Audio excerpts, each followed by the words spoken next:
Thank you. Please be seated.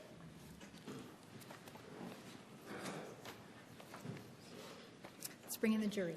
Please stand for the jury. You may.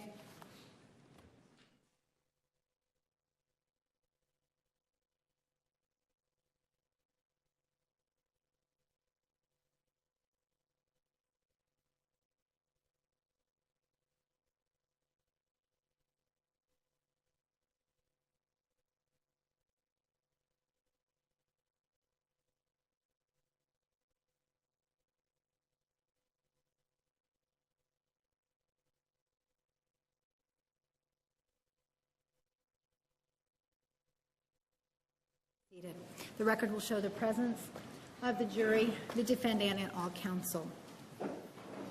Ladies and gentlemen, we are going to begin the penalty phase. The bailiff will distribute a copy of the preliminary instructions for the penalty phase.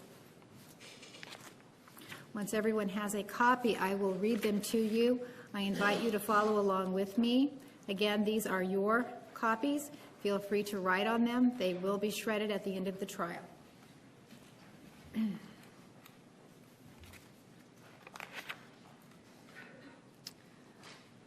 Looks like we're one short.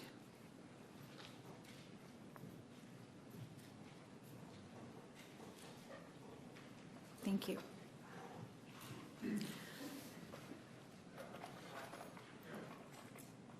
Thank you.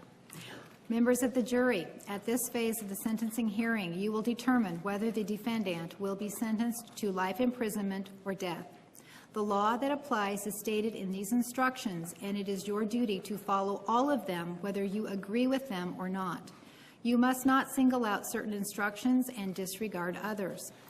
You must not be influenced at any point in these proceedings by conjecture, passion, prejudice, public opinion, or public feeling. You are not to be swayed by mere sympathy, not related to the evidence presented during the penalty phase. You must not be influenced by your personal feelings of bias or prejudice for or against the defendant or any person involved in this case on the basis of anyone's race, color, religion, national ancestry, gender, or sexual orientation. Both the state and the defendant have a right to expect that you will consider all the evidence, follow the law, exercise your discretion conscientiously, and reach a just verdict. I do not mean to indicate any opinion on the evidence or what your verdict should be by any ruling or remark I have made or may make during this penalty phase. I am not allowed to express my feelings in this case, and if I have shown any, you must disregard them. You and you alone are the triers of fact.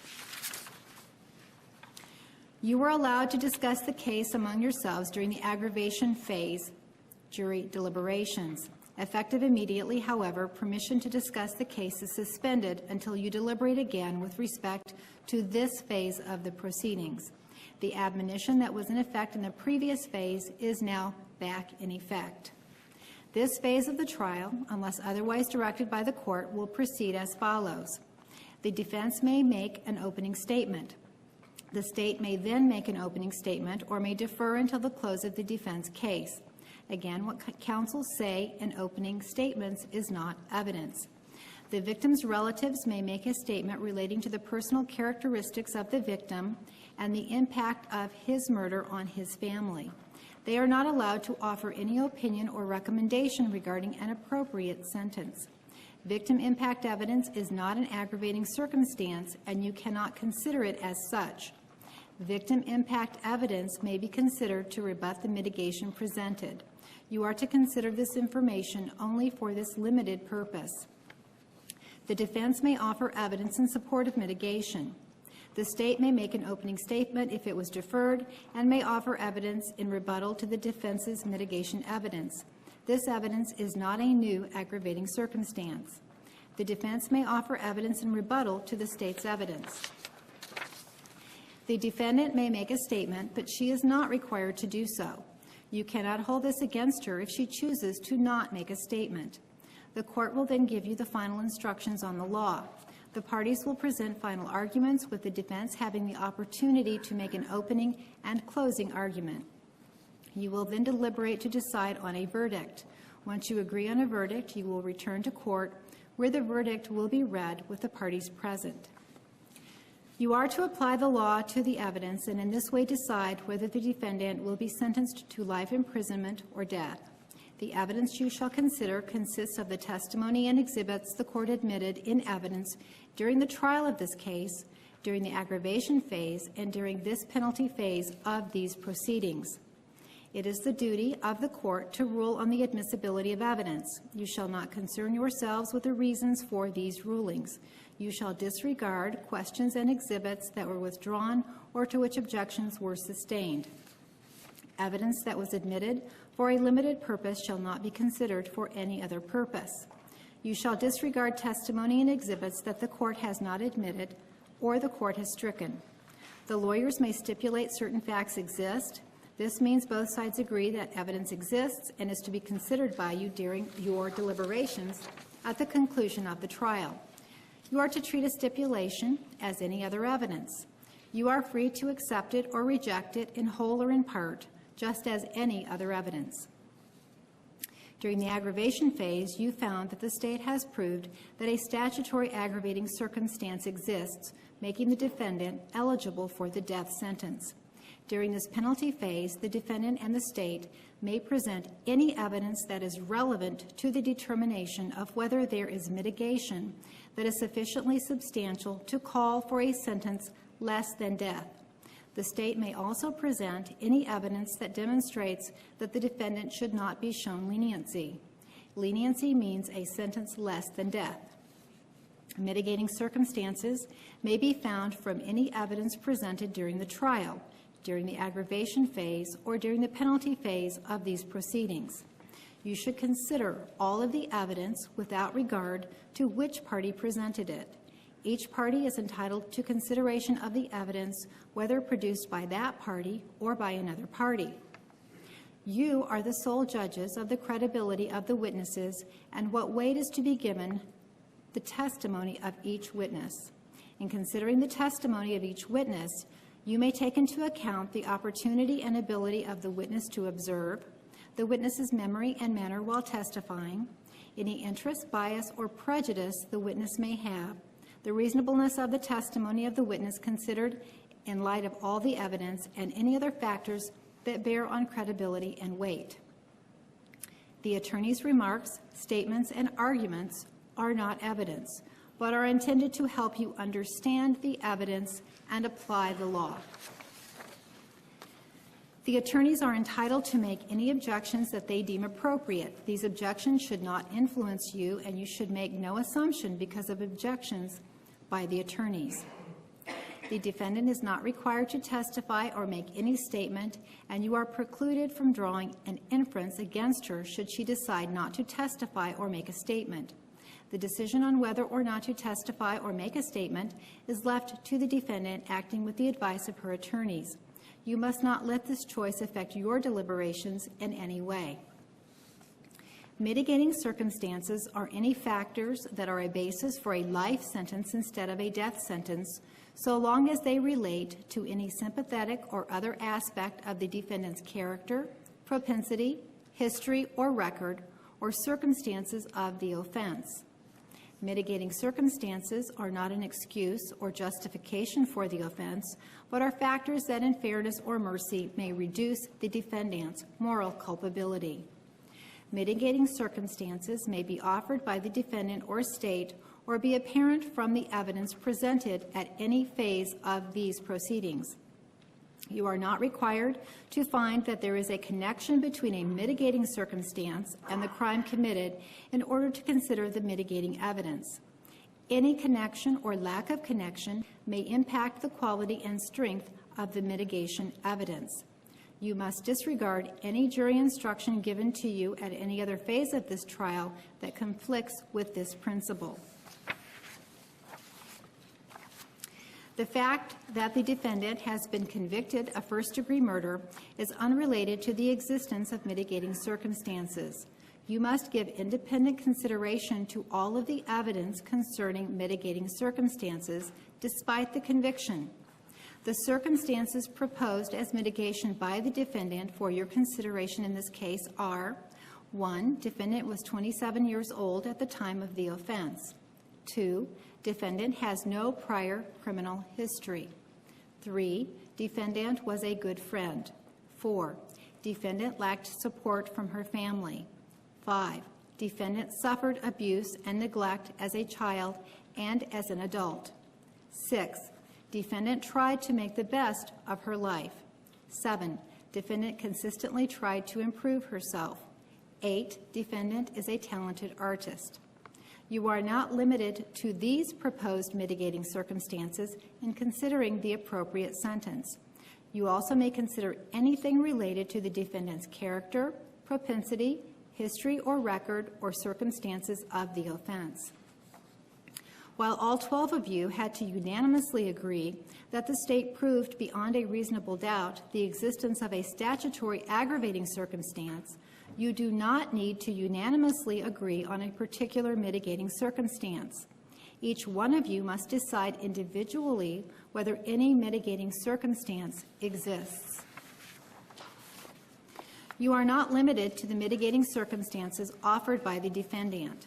You must also consider any other information that you find is relevant in determining whether to impose a life sentence, so long as it relates to an aspect of the defendant's background, character, propensities, record, or circumstances of the offense. The defendant bears the burden of proving the existence of any mitigating circumstance that the defendant offers by a preponderance of the evidence. That is, although the defendant need not prove its existence beyond a reasonable doubt, the defendant must convince you by the evidence presented that it is more probably true than not true that such a mitigating circumstance exists. In proving a mitigating circumstance, the defendant may rely on any evidence already presented and is not required to present additional evidence. You individually determine whether mitigation exists. In light of the aggravating circumstances you have found, you must then individually determine if the total of the mitigation is sufficiently substantial to call for leniency. Sufficiently substantial to call for leniency means that mitigation must be of such quality or value that it is adequate, in the opinion of an individual juror, to persuade that juror to vote for a sentence of life in prison.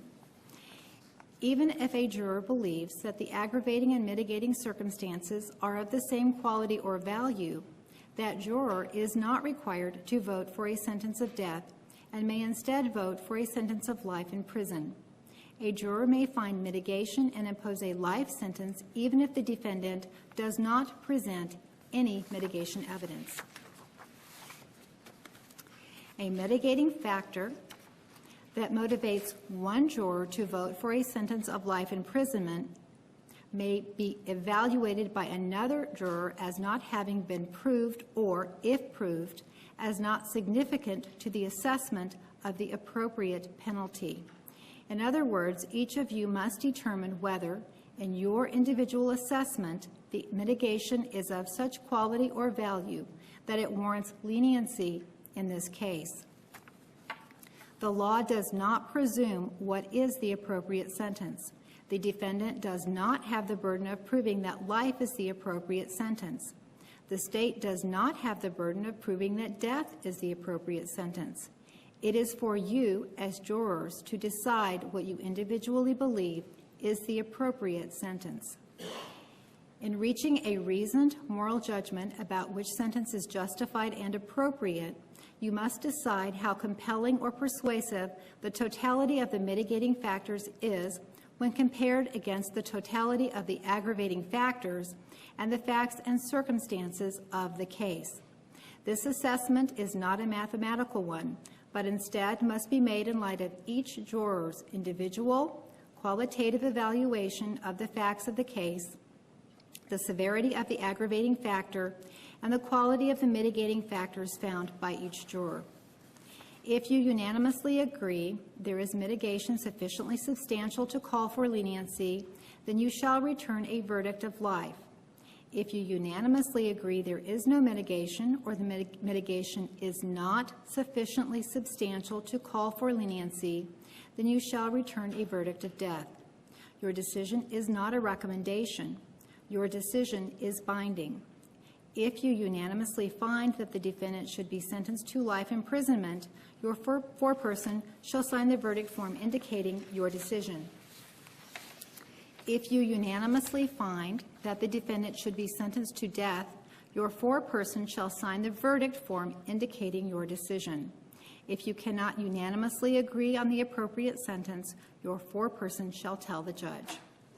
You must not decide the appropriate sentence based on the facts of the case and by applying these jury instructions.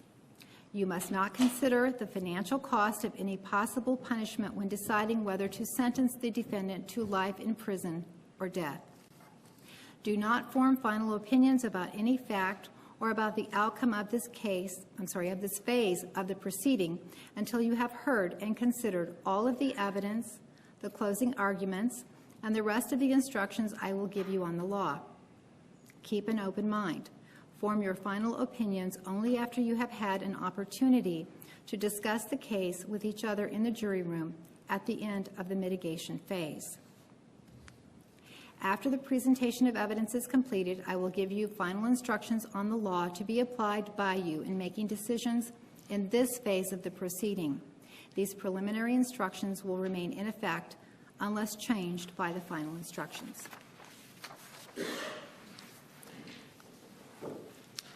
Mr. Nerman. Thank you, Your Honor.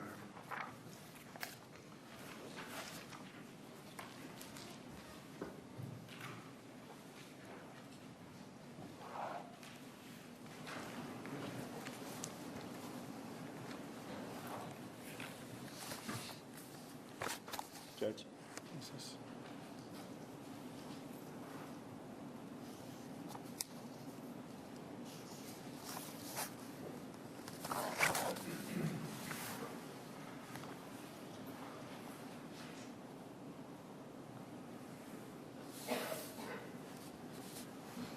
Thank you. Ladies and gentlemen, the verdict that you will render at the end of this phase of the trial will determine whether or not Jodi Arias will spend the rest of her life in prison. Objection. Proper argument is for the judge. Approach, please.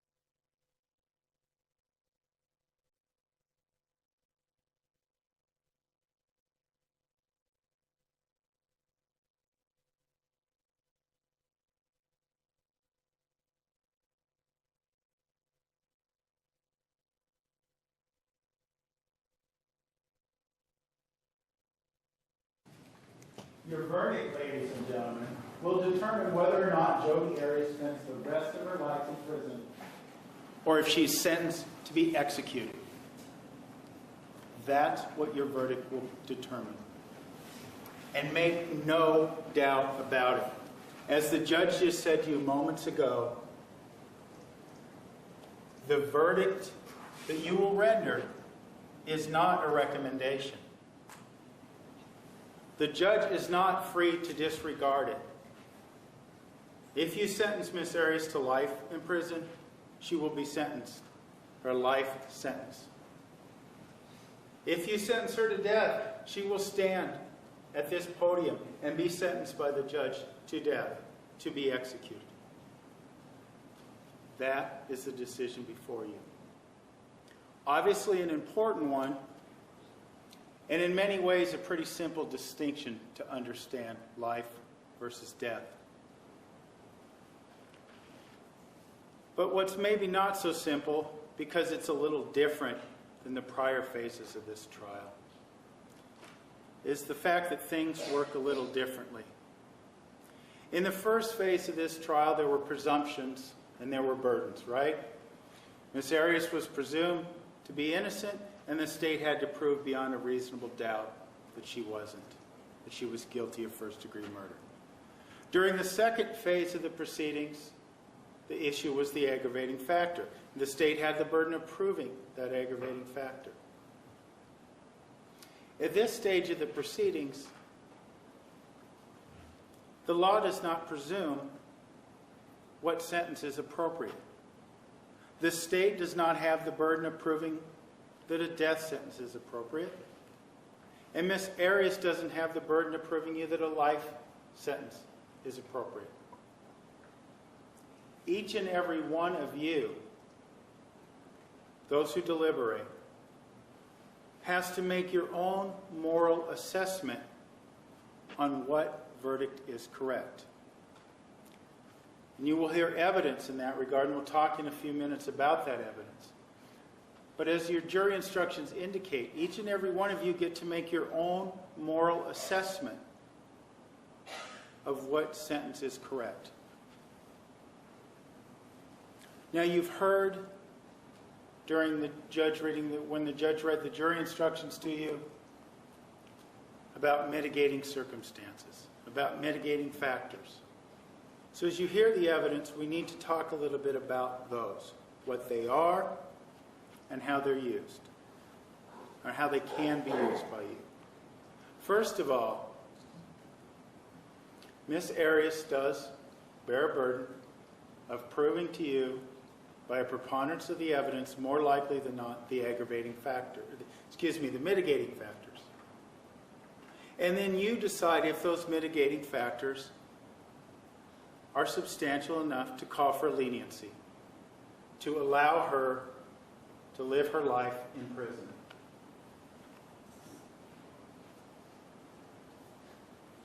The mitigating circumstances is a term you're just starting to hear now.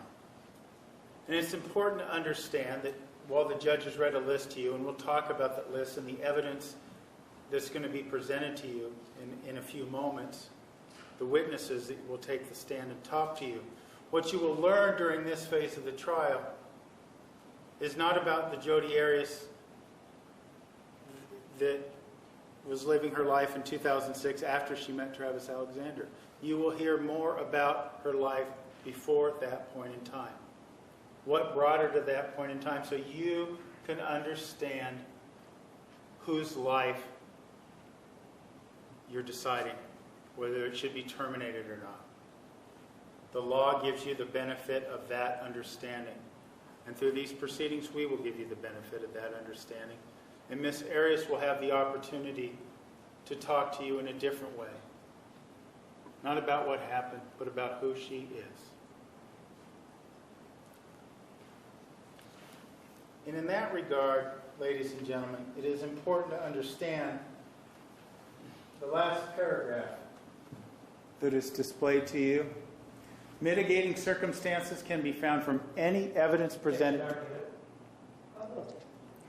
Any evidence presented during the trial, the aggravation phase, or the penalty phase. What that means, ladies and gentlemen, is that all the evidence you began hearing back in January of this year is evidence that you can consider. It need not be presented to you during this phase of the trial. There may be something that both parties overlooked, a piece of evidence that you think, boy, that's a reason. That's a reason why I think she should get life. That hasn't been presented to you, and you alone can decide that that is a mitigating factor substantial to call for leniency. And you'll notice I've been saying you and you alone. I said that a couple of times, and I said that for a reason, because unlike those prior phases, in the prior phases, each and every one of you had to agree on the verdict. You had to agree that she was guilty of first-degree murder before you could deliver that verdict. And things work a little differently in this phase. You do have to agree, if you can, as to either the ultimate outcome, be it life or be it death. But you don't have to agree on the reasons. You've heard mitigating circumstances about Miss Arias' artistic talent. One of you could find that to be mitigating. Another jury could say, that doesn't matter to me. But her lack of criminal history does, and that's a reason to give life. And you don't have to agree on those mitigating factors as long as you agree on the verdict. That's what I mean when we say, and the instructions say, your own moral assessment of everything you've heard since the trial began.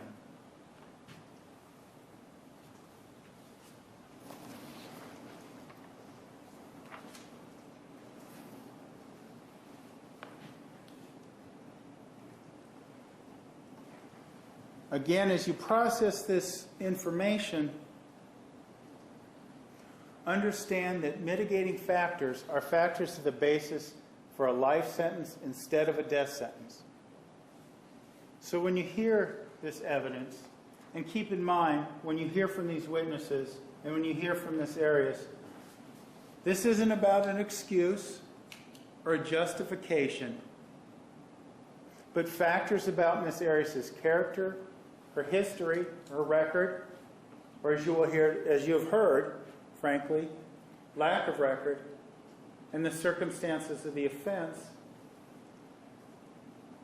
that aren't an excuse or justifications, but fairness and mercy come into play in your moral assessment of what the right thing to do is. Fairness and mercy come into play.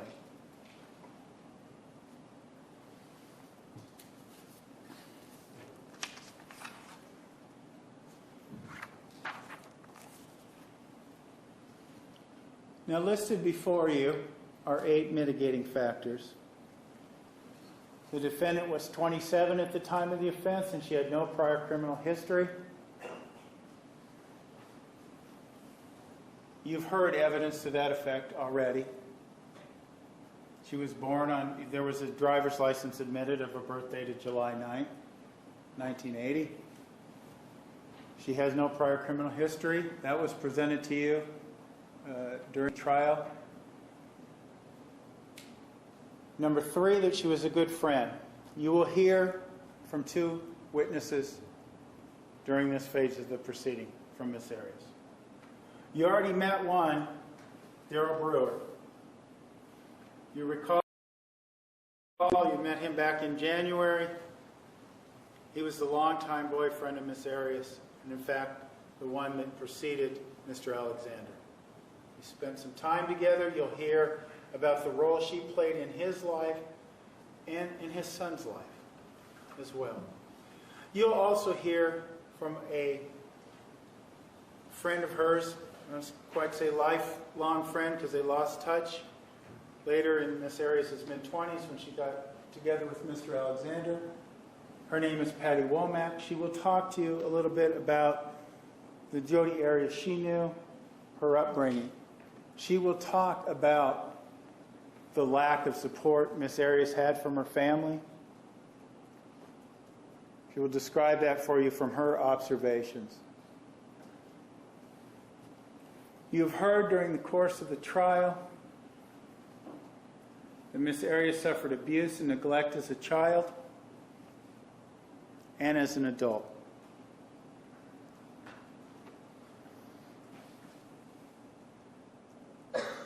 Factors 6, 7, and 8. Trying to make the best of her life, trying to improve herself and her work as an artist. You heard a little bit during the course of this trial about how prepaid legal was one of the things that Miss Arias was trying to do to improve herself and make the best of her life. How even her desire to join the Mormon Church was in that line.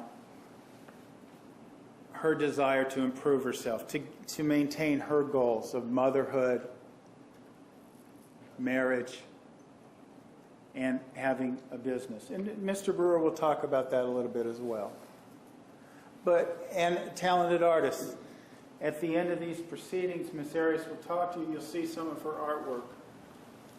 You will see her work. You can judge for yourself whether or not that is proven to you. But as it relates to those final factors, those final 3 factors, Miss Arias will discuss those and talk to you about how she viewed her life And she'll touch on all these factors in a way that she was not permitted to beforehand. One thing that you will not see in the mitigating factors or even the aggravating factors, one thing specifically precluded from your consideration as you hear this evidence, ladies and gentlemen, is that she's been convicted of first-degree murder. It's not a mitigating circumstance. It is an independent consideration, despite the conviction. That means we've gotten to a point now, you remember the first day you came in for jury selection, probably not the first day after you filled out the questionnaire. All the parties sat before you and you had a questionnaire and it said, if you got to a point where you would have convicted someone, and then that, back then it was hypothetical, right? If you had convicted someone of first-degree murder, even considering that fact, could you consider a life penalty to be appropriate? And each and every one of you is here because you said that you could deem a life penalty appropriate, even after that premeditated first-degree murder and even after aggravating factors were found. And that's some of what that says there in that paragraph. But now, ladies and gentlemen, ultimately, that question that we pose as a hypothetical is real because she's right here. This is the girl right here that you pledged when you were selected as jurors that after hearing or after possibly convicting her of first-degree murder and finding aggravating factors, that you would consider giving Miss Arias life. That is what you committed to each one of the parties to do. And ladies and gentlemen, that is what we expect you to do when you hear all the evidence, when you consider all the mitigating factors, when you understand who Miss Arias is, you will understand that life is the appropriate penalty. Mr. Martinez.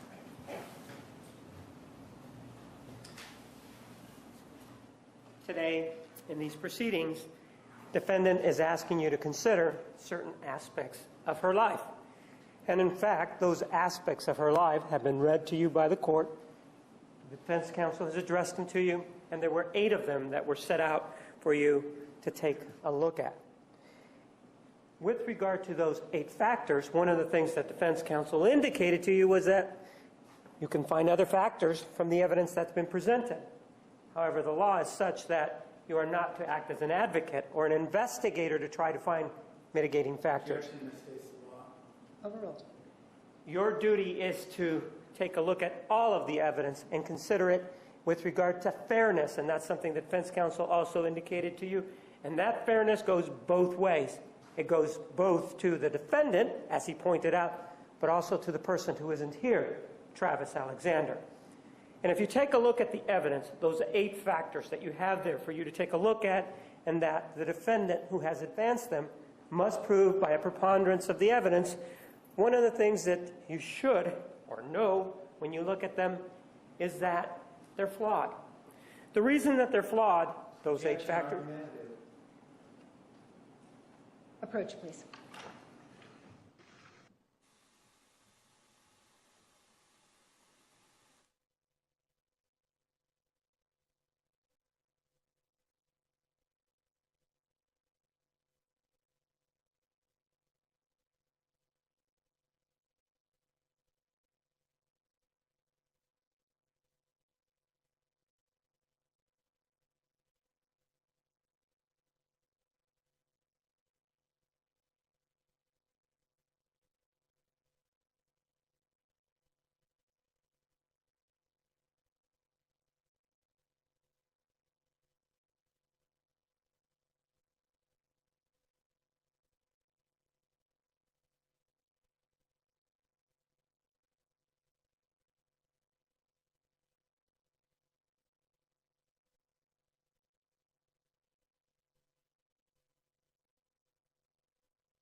Continue.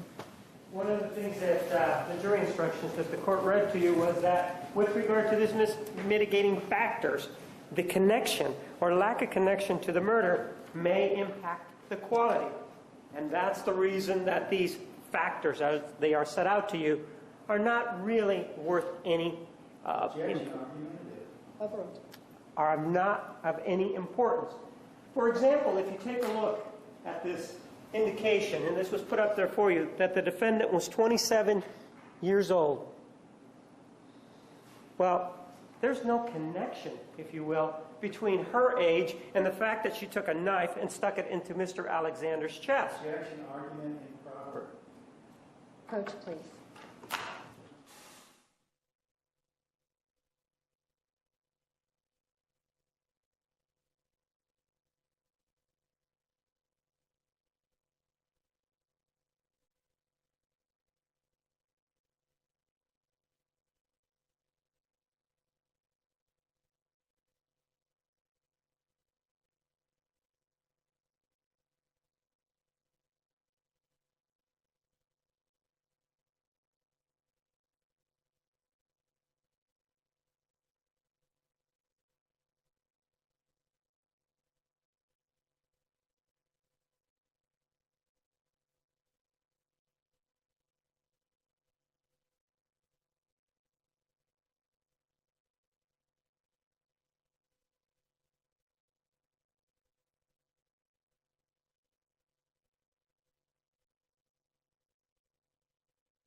You may continue. There is no connection between her age and what she did to Mr. Alexander. And one of the things that the previous page, on page 6, indicates is that quality, that connection is something that you may consider. For example, the fact that she has no prior criminal history. Again, where is the connection? What does that have to do with what happened on June 4th of 2008? The same can be said for her being a good friend to whom?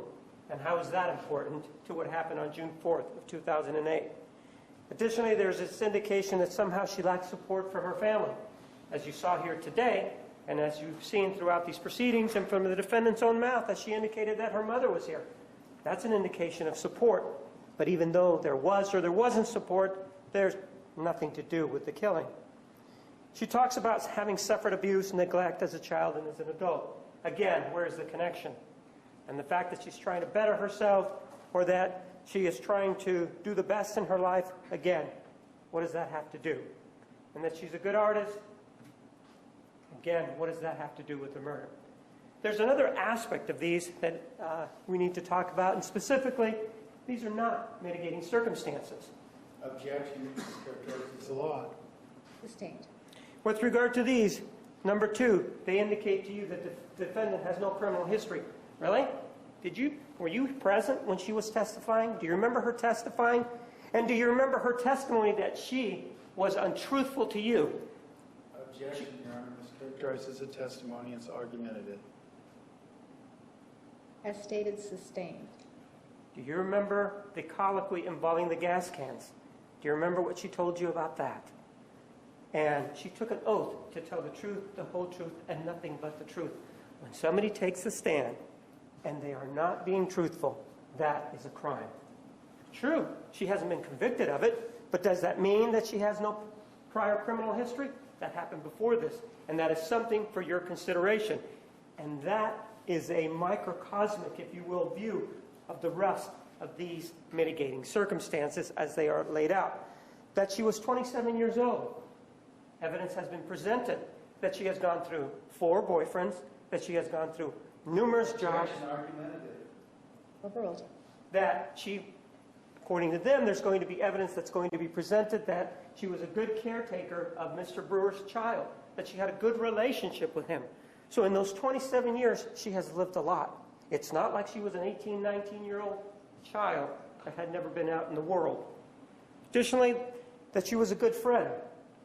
Good friend to whom? That apparently to this individual that will come in and testify to you that she has been a good friend to the defendant. What does that mean? When was she a good friend? And how does that make this a mitigating circumstance? That she lacks support from her family. You saw her mother here. How do we know, other than from the defendant's mouth, that she lacked support from her family? And remember, you keep in mind the previous 2 other proceedings, including the guilt phase, where perhaps when she was speaking to you, there were those inconsistencies and those issues with her speaking to you. That she suffered abuse and neglect as a child and as an adult. That is something that has been gone over many times on the witness stand during her 18 days that she was up there. And during that time, as you know, no evidence was presented from any medical facility, from a police agency, and from anybody else that would support that, just the defendant's word. That she's trying to make the best of her life and is trying to improve herself. Well, isn't that just what everybody tries to do? Isn't that just normal? Isn't that something that most people do? Why is that a mitigating circumstance? And finally, something about her being a talented artist. And you've heard that as a talented artist, she somehow was somebody that could, you were told about paintings. You were also been told from the witness stand that she's a photographer. Yes, I guess in a way she is a talented artist because she can take photographs of Mr. Alexander in the shower that look like the Calvin Klein commercial. And after she takes pictures of him in that position, and after there are inadvertent photographs of her committing this crime, do we know? That she's so talented that she can take that camera and delete the images that negatively affect her. Facts not to be considered. Overruled.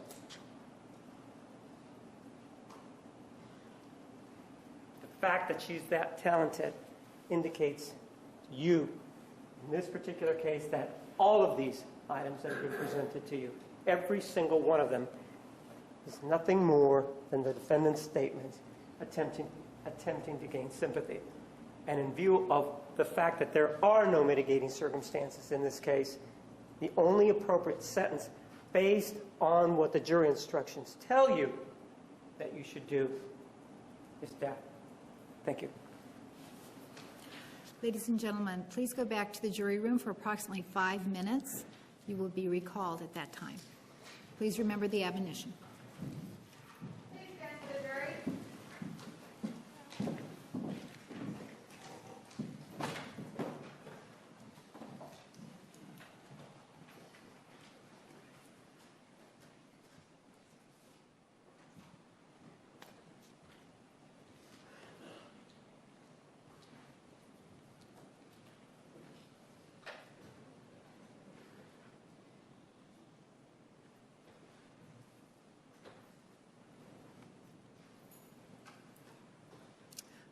The record will show the jury has left the courtroom. Please be seated.